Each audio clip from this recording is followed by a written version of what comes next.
Boreal Televisión presenta.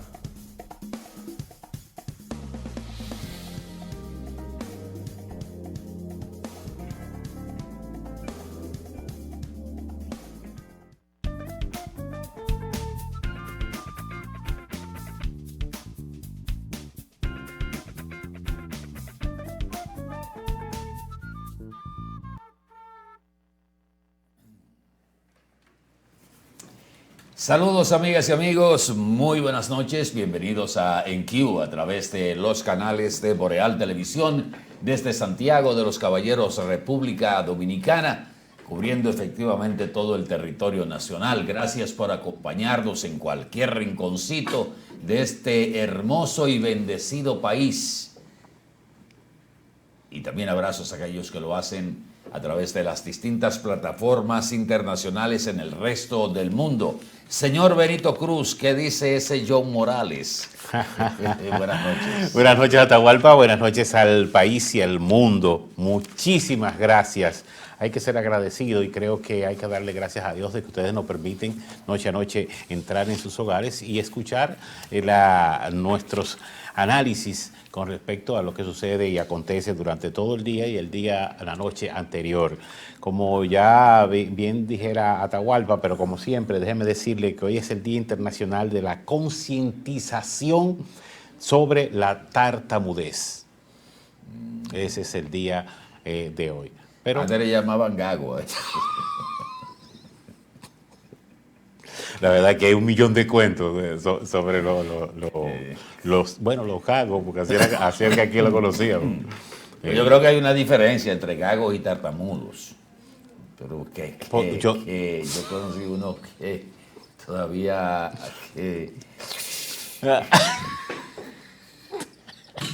¿Usted se imagina un tartamudo dando muela por teléfono? Agua Cascada es la calidad del agua embotellada, la garantía de la salud suya y la de su familia. Agua Cascada, para sus pedidos llámese al 809-576-2713 de Agua Cascada, la calidad del agua embotellada. Dígame, Jean Suriel, entonces, ¿por dónde anda la tormenta? Bueno, realmente...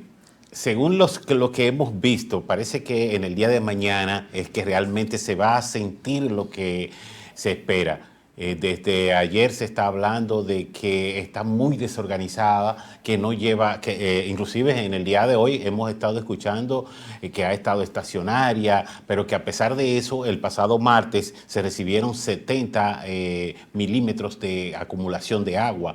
O sea que la situación no es como uno las espera. Como siempre se dice, es un pronóstico. En el día de ayer, inclusive, no sé si todavía Eric tiene muestra de los mapas de cómo eran, habían como 20 posibles rutas. Y eso es lo que sucede. En el día de hoy, inclusive, se está hablando de que subió hacia el norte, que ha ido cambiando bastante la trayectoria de esta huracán, porque dicen que desde mañana se puede convertir en huracán. Sí, pero sería por su paso por Jamaica lo que podría convertirlo en huracán por la calidez, la temperatura de las aguas. Pero lo más peligroso de todo es el estado de estacionamiento. Exactamente, sí. Que inclusive su velocidad de traslación ha bajado a 2 kilómetros por hora. O sea, está parado prácticamente frente a las costas suroeste de la República Dominicana. Ha sido tan errático esto y tan impredecible que los mismos predictólogos no han podido establecer realmente cuál es la ruta que podría finalmente tomar. Lo importante de esto, señores, es no bajar la guardia. No bajar la guardia, porque es que el dominicano, desde que ve que, por ejemplo, en Santiago, el día de hoy, lo pasó prácticamente con el cielo, como decimos, encapotado. Así es. Nublado, casi en un 100%, y la gente quizás esperando lluvia. No, pero no va a llover. No, Santiago está en una alerta verde, pero la influencia de los campos nubosos de Melissa están prácticamente cubriendo todo lo que es el suroeste de la República Dominicana. Quiere decir que pero usted sabe quédese que tranquilo, no empiece Sí. a decir que aquí vivimos alarmando, que el gobierno ya estaba calculando sacar la gente de los cuerpos de emergencia, los decretos. No, señores, es que es mejor prepararse para lo peor y que no venga, y qué bueno, exacto. ¿verdad? En vez de dar gracias a Dios, aquí decimos, tú ves, que todo fue Sí. una alarma sin razón. Esta mañana consulté sobre el nivel de la presa de Tavera, aquí en Santiago. Y esta mañana estaba en 3.2250. Ese es el nivel óptimo para operar. El nivel máximo es 3.2750. O sea que todavía la presa tiene una capacidad de almacenamiento considerable por encima del nivel que teníamos esta mañana. Esta tarde no pude consultarlo de nuevo, pero Nicolás Arias de Corazán nos consiguió ese dato de que estaba en 3.2250. Ha habido preocupación precisamente por la cantidad de aguas que han estado almacenando las principales presas del país, que sí he extrañado que el INDRI, que es la institución que preside el Comité Nacional de Manejo de Presas, no ha dado ninguna, no ha comunicado nada, no ha Bueno, publicado según las nada. informaciones últimas, solamente de Sabaneta está vertiendo agua. Es la única. Después todas las otras están normales. Esa es la información que recibimos esta tarde sobre las presas. Pero usted sabe que hay un riesgo mayor, que es por la continuidad que han tenido las temperaturas, las lloviznas en nuestro país durante todo este periodo, y eso está haciendo que los suelos estén muy saturados de agua.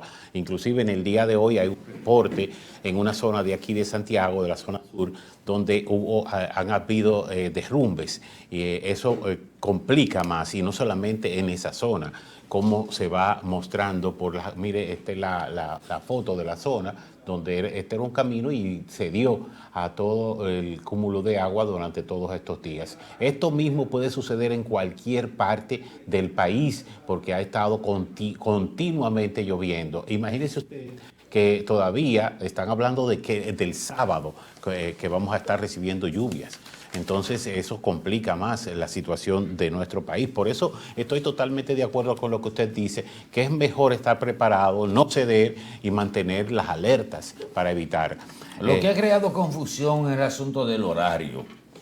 El anuncio que se hizo ayer suspendía la docencia en las provincias con alerta roja. Yo decía esta mañana que en una situación como la que se ha estado presentando y pronosticando de la gran cantidad de lluvia que puede recibir República Dominicana y que está recibiendo desde ayer, porque aquí en Santiago no, ni en otras provincias, pero en el Distrito Nacional también cayó un buen aguacero en el día de ayer, y hoy también usted va a tener la influencia de la lluvia.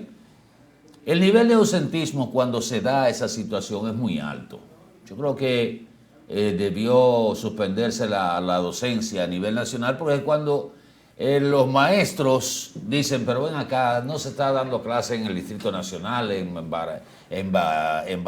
Barahona, toda la costa del Caribe y la parte suroeste de la República. Ese nivel, aunque sea por un aguacerito que caiga, el nivel de ausencia es muy alto. Pero también estaba esta mañana la confusión con el horario de trabajo de las oficinas, porque se habló de que en las provincias donde estaba la alerta roja se iba a suspender el trabajo tanto en el sector público como en el sector privado a la 1 de la tarde, en el día de hoy. Entonces hay una resolución del Ministerio de Trabajo, que no sé si tú la tienes por ahí, que no especifica si el día de mañana también Sí, va a hacer, ¿y hasta qué hora es el día de mañana? Esa es la información del día de mañana, porque entonces, Pero, okay, según bien, las informaciones... Bien, Benito, pero escúchame lo que Okay. acabo de decir. Sí. Acabo de decir que no tiene la especificación clara. Si es hasta mañana a las 6 de la mañana o hasta mañana hasta las 12 de la noche. Ok. Eso es lo que estoy diciendo. Entonces, también esta mañana conversaba con algunos empleados públicos de aquí de Santiago y no sabían si lo iban a despachar a las 11 de la mañana, a la 1 de la tarde. Les digo, bueno, pero Santiago está en alerta verde. Sí, ¿no? La tienen que debió- cumplir. Los de Santiago tienen que cumplir. Qué cosa esto.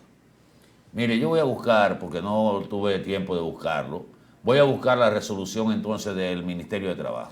Mire, el Ministerio de lo tiene. Trabajo dispuso mediante la resolución 10-2025 la suspensión de las labores a partir de la 1 de la tarde de este miércoles 22 de octubre hasta la conclusión del jueves 23 como medida preventiva ante los efectos de la tormenta tropical Melissa. La medida aplica solo para las provincias bajo alerta roja y las labores serán reanudadas el viernes 24 de octubre. La disposición forma parte de las acciones adoptadas por el Consejo Nacional de Prevención, Mitigación y Respuestas encabezada por el presidente Luis Abinader. Ok, y ahora, ¿qué usted me dice? Bueno, dice No que... es lo que dice usted. No, del jueves... del jueves completo. Completo, 23. Bien, ¿dónde? En las zonas que están en alerta roja. Bien, y usted dijo que Santiago tenía No. Usted Dije acaba de que decir tienen Santiago- que van a laborar igual. Eso fue lo que dije y lo podemos Usted dijo, después. tienen que cumplir con la disposición. Con la disposición de cuál es trabajar. No, eso es lo que yo quise decir.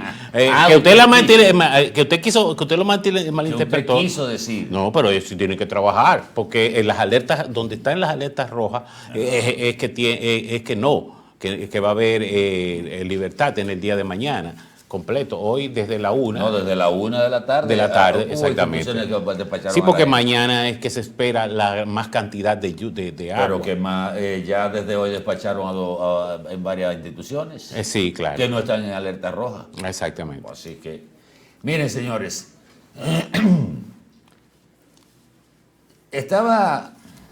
se ha estado hablando mucho de los grandes robos que se le han hecho al erario en la República Dominicana y también de los robos grandes a nivel internacional. El más reciente fue el robo del Museo del Louvre en París, donde en una acción propia de una película de James Bond, sustrajeron joyas de la corona y de la historia francesa, incluyendo la corona que le regaló Napoleón a Josefina y la diadema, y señores,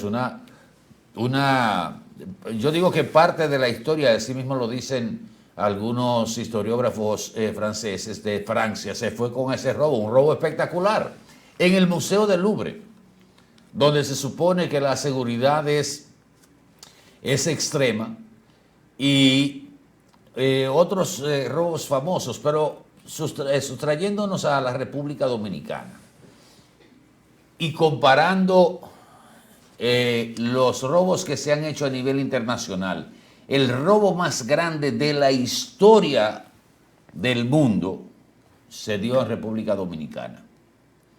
Y usted dirá, pero un país de apenas 10 millones y pico de habitantes, el robo más grande. Sí, si partimos del porcentaje del Producto Interno Bruto que se le estafó a este país. Y me estoy refiriendo, para la nueva generación, a la estafa del Banco Baninter. El monto de la estafa del Banco Baninter, que tuvo que asumirlo el Estado Dominicano, fue calculado en su momento 55 mil millones de pesos. Esos 55 mil millones de pesos equivalían al 17%, Benito, del Producto Interno Bruto de ese momento en la República Dominicana. En ningún país del mundo se ha hecho un robo tan grande con relación a la producción de bienes y servicios que es el Producto Interno Bruto de un país, como ese robo de Baninter, esa estafa de Baninter. Y para la nueva generación, por los que estaban muy pequeños cuando ocurrió eso en el año 2003, déjenme hacerles un poquito de historia del caso de Baninter. El banco siempre se ha dicho que tenía un banco paralelo, y más bien era un banco interno, se llamaba Interbank. Entonces, el Baninter como banco oficial traspasaba dinero al Interbank de los mismos accionistas. Cuando ese dinero pasaba al Interbank, entonces era utilizado por socios y familiares, amigos, accionistas de el Baninter a su gusto, comprando yates, casas de lujos, comprando empresas, medios de comunicación. Todo lo que se vendía lo compró Baninter en su momento. Todo, canales de televisión, emisoras de radio, periódicos, porque era una forma como de protegerse a través del poder de los medios de comunicación en ese momento. No existían todavía esa proliferación de las redes sociales. ¿Y qué pasó con Baninter, que venía con problemas desde el año 1995 y había sido fundado en 1986? O sea, 9 años después ya estaba presentando problemas el banco Baninter, cuya cabeza ha salido en estos días, hace un par de semanas ha estado saliendo hasta en reportajes de televisión, don Ramón Báez Figueroa, Ramoncito para sus amigos. Y el Banco Central le había estado facilitando dinero a partir de esa fecha del 95, tratando de que el banco no quebrara y liberándole recursos del encaje legal. Llegó un momento en que el Banco Central no pudo más y decidió intervenir el banco, pero en la historia previa, ya el Banco Intercontinental, cuyo eslogan era todas las posibilidades, y cuya figura principal en ese momento de su publicidad, adivinen quién era. Exactamente, sí, camarada. Sammy Sosa, que estaba en su mejor momento en la lucha frente a Mark Maguire. Sí. Por el liderazgo de jonrones. Y recuerdo aquella publicidad de Sammy Sosa: yo estoy sólido como Baninter. Todas las posibilidades. Ajá. Y resulta que el Banco Baninter adquirió el Banco del Comercio, que era encabezado por mi amigo Nene Ureña, fallecido, y cuyo es el autor de un libro que relata, y lo tengo por ahí el libro, que relata todo el proceso y la historia del Banco de Comercio hasta el momento y después de haber sido adquirido por Baninter, que trajo conflictos con clientes del Banco de Comercio, dentro de los cuales estaba yo, que le gané una demanda al grupo Baninter. Sí, este era el anuncio de Sammy Sosa, Banco Intercontinental, sólido como Baninter. Y imagínense ustedes el momento estelar de Sammy Sosa, consolidaba esa imagen del banco. Bueno, pues resulta que al no recibir más inyecciones de dinero del Banco Central, el Banco Intercontinental estaba por comprar también el Banco del Progreso, y ya se estaban haciendo todas las negociaciones para que Baninter adquiriera el Banco del Progreso, pero ahí las autoridades se dan cuenta de que el banco tiene problemas graves, sí, y no permite la compra del Banco del Progreso por Baninter. ¿Qué pasó? Quiebra el banco, inclusive las tarjetas negras, las black del Baninter, fueron utilizadas hasta por la presidencia de la República en el gobierno de Hipólito Mejía a través de Pepe Claudio. Pepe Claudio, la Pepe Card. Que llegó a comprar Rolex de miles de millones de dólares y otros personajes, incluyendo gente de la comunicación, que se benefició de esas facilidades que daba Baninter a la gente, por supuesto, al entorno político y el entorno de Ramoncito, para hacerse de préstamos y esas cosas.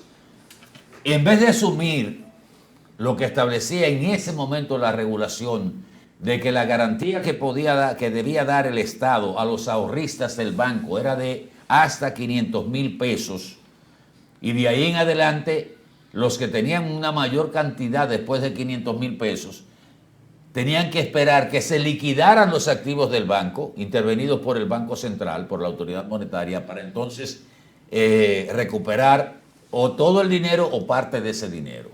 Eso no pasó porque el gobernador del Banco Central, que en ese momento era José Luis Malcún, de ingrata recordación su paso por el Banco Central, y con la anuencia, la autorización y la decisión del presidente de la República en ese momento, Hipólito Mejía, se decidió que el Estado dominicano honrara todos los compromisos de Baninter, y ahí se configuró el famoso hoyo de Baninter.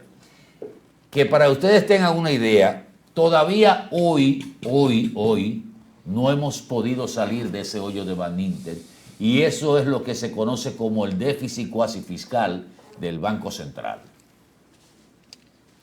Ese hoyo, que comenzó con 55,000 millones de pesos, debe andar por lo menos como en 400,000 millones de pesos. Voy a buscar la cifra, pero de 300 pasos. Pero usted sabe que, usted mencionando eso... Espérame, para que no se me pierda el hilo, porque tú sabes, por la edad y además por el tiempo. ¿Qué pasó ahí? Que para dar ese dinero a los ahorristas, 55,000 millones de pesos de golpe porrazo, el Banco Central tuvo que emitir dinero sin respaldo, y ese dinero que ya el Banco Intercontinental había intentado con sus recursos, los que quedaban, influenciar sobre el mercado cambiario, y había empezado a cambiar dólar, y esto había hecho presión al tipo de cambio, que en ese momento el dólar estaba a 18 por 1 en el 2003, antes de la crisis. El Banco Central, al emitir ese dinero sin respaldo, todo ese dinero salió a buscar dólares. ¿A dónde llegó lo que la gente empezó a llamar la prima del dólar, y todavía la llama, el tipo de cambio? A 50 por 1. Y después a 60 por 1. Exactamente. ¿Qué tuvo que hacer el Banco Central, gobernado por José Luis Malcún? Una de las peores decisiones que pudo adoptarse. Primero, la peor decisión, aunque don Hipólito la defiende todavía, porque él dijo que no iba a dejar quebrar a toda la gente que estaba ahorrando. Había muchos amigos de Hipólito ahí, muchos. Eso es lo que iba a decir, que se le devolvió a muchos también. Gente que tenía depósitos en dólares, sí, se le devolvió. ¿Qué hizo el Banco Central? Colocó certificados a un interés anual de 50%. Nunca en la historia de este país, ni se ha vuelto a repetir, ni ojalá nunca más se repita, se habían emitido certificados del Banco Central con un interés de un 50%. Pero era la única opción, se dijo en ese momento, para recoger esa cantidad de dólares, de pesos, que andaba buscando dólares en la calle. Y resultó que mucha gente se benefició, porque del propio dinero que le dieron colocaron esos depósitos a un 50% de interés anual, Benito. Y eso dio como resultado que la economía nuestra se atrasara en aproximadamente 20 años. Han pasado ahora mismo 22 años y estamos todavía en el hoyo de Baninter.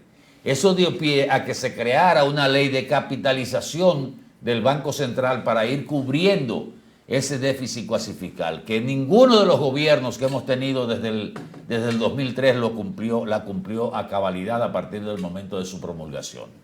Y finalmente, señalar que ese es el resultado de la lenidad, de las facilidades que dan los gobiernos a determinados personajes. Ramoncito Báez fue condenado a 10 años de prisión, de los cuales cumplió 6 y salió en libertad bajo palabra o bajo fianza, o sea, bajo palabra. Vivian Lubrano, que era la mano derecha de doña Vivian, la mano derecha de Ramoncito, fue indultada por Leonel Fernández junto a otros personajes. Leonel también fue beneficiado en ese caso. ¿Usted recuerda que Leonel fue beneficiado en el caso Benítez porque se le devolvió su dinero? También en ese tiempo. Que yo conozca, no. Lo que se le reprocha a Leonel fue que fue en su gobierno permisivo con esa situación de Baninter. Pero que yo conozca, no sé si Leonel tenía dinero ahí. Realmente creo que figuraba como asesor bueno, pero en principio, sí. Pero de que tenía dinero ahí, que yo no recuerdo ese dato. No sé de dónde tú lo sacaste. Pero el tema es, finalmente, que el tema de la corrupción en la República Dominicana, señores, ustedes no se imaginan lo que le ha costado a este país esa permisividad del Estado y el no sentar ejemplos para evitar que se repitan hechos. Después de ese hoyo de Baninter, sí se crearon normas prudenciales mucho más exigentes. Se reforzó la superintendencia de bancos, se puso más rígido el tema del crédito y la supervisión a las instituciones de intermediación financiera, pero ya el palo estaba dado. Y cuando yo les digo que 22 años después, la República Dominicana no ha salido de ese hoyo y que, fíjense algo, el dólar estaba a 18 en el año 2003. Por mucho que se hubiese descalabrado la moneda nacional en el 23 años después, no es verdad que iba a estar a 64 como estaba ayer.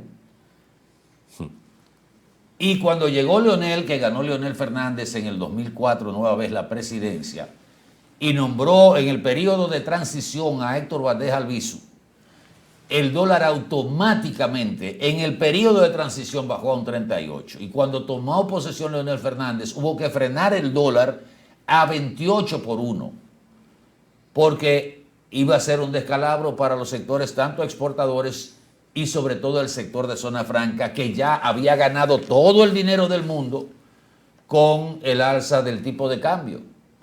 Porque un pantalón que costaba confeccionarlo aquí a $2, cuando el dólar se disparó a 50 por 1, ya no eran 36, no, eran $100 por pantalón que estaban cobrando, o sea, recibiendo, aunque solo se iban recibiendo los $2 para confeccionar el pantalón. Entonces, eso hay que refrescar la memoria a la nueva generación y a este país para que ustedes vean lo que le ha costado la corrupción a la República Dominicana. Y seguimos igual. Y todavía hoy no hemos dado ejemplos disuasivos para arrancar el cáncer de la corrupción en la República Dominicana. Nos vamos a una pausa breve, regresamos en el próximo segmento. Me voy ya del programa.